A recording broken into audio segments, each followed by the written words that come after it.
jump on in over here and try and beat them before they catch up to me. Alright, now, woo, man, this little girl's on fire, though. Oh,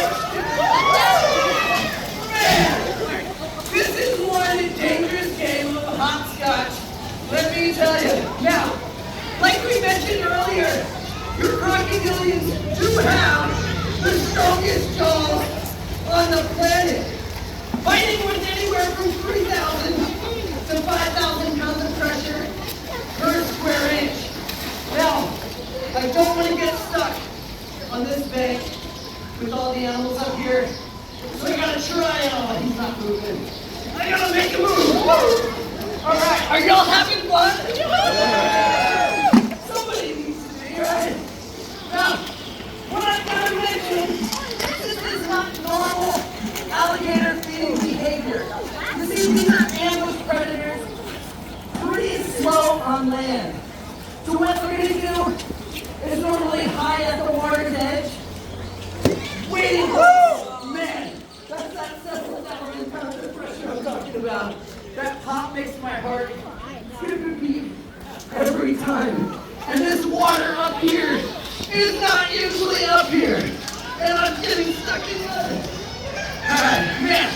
But anyway, again, not natural feeding behavior for these guys. Oh, jeez. Good thing I don't have a long nose. Man, that was close. But what's happening here is an extreme example of what's going on in the wild. You see, we're moving into their territory, encroaching into their land. We start building next to these lakes and rivers and begin feeding alligators, which are naturally scared of people. And we start to desensitize them to humans. They start looking at people as a source of food.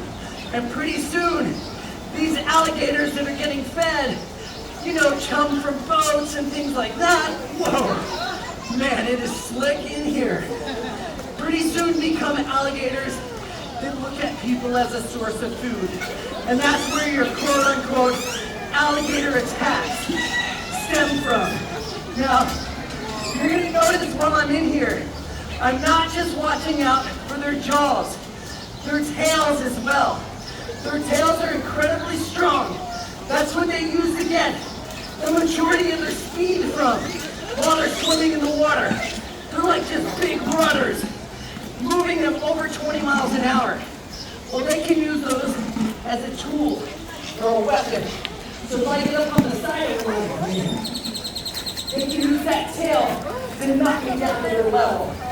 Now, well, yes, feeding alligators isn't something you want to try at home.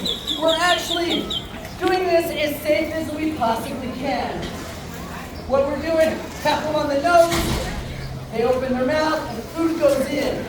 They're very, very smart animals, considering what people's perception of them is. So, this guy is not after me, he's after the food. And you can see the way he cooperates while I feed him.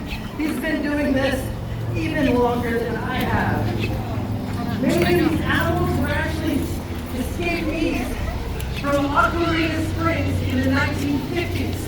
When those animals were caught back up, eventually they were brought here already. Every little misstep is very scary while you're in here. Woo! Start to lose my train of thought a little bit. Woo! But anyway, so these are rather old animals. Thank you, man, y'all are good. Y'all are good. These animals have been in captivity a long, long time, getting fed by people.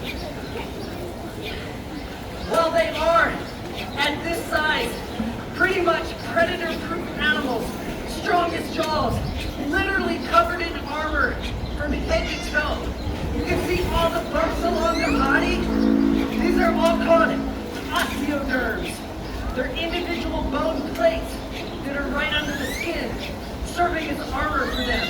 So, strongest jaws, armor head to toe, essentially predator-proof. But it takes a long time for them to get that way. You see, these animals hatch out of nests with dozens of siblings.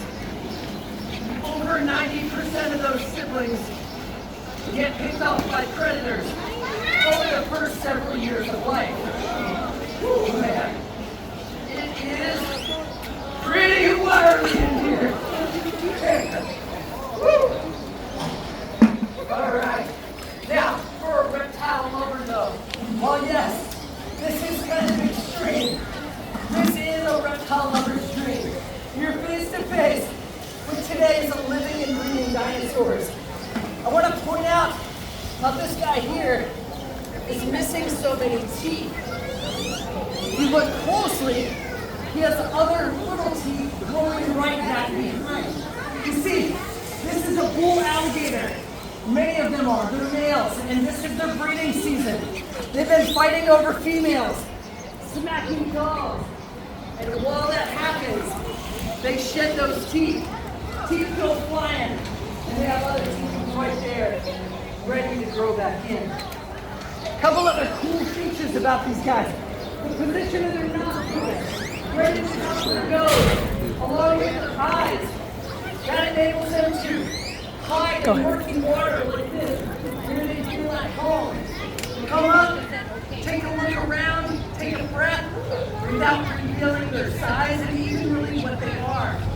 To someone just out there on the bank, you might see it's just a big turtle out there. But it could be, whoa, man, an alligator right below the surface. Definitely well equipped for semi-aquatic life. We talked about their tails, it gives them all the speed in the water.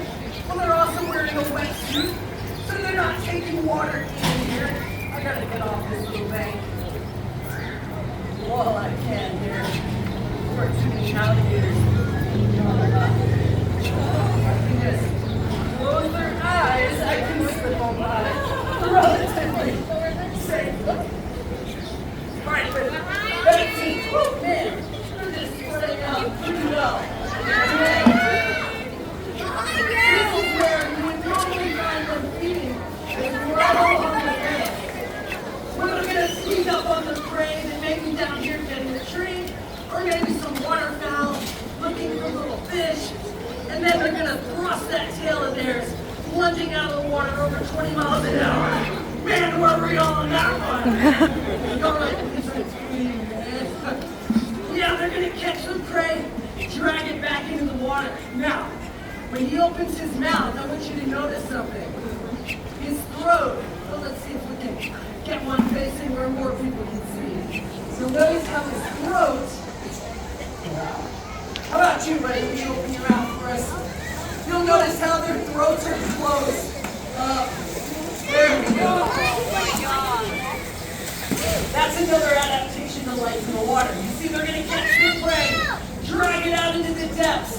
Having that throat close up prevents them from taking water into their lungs, so only their prey is drowning.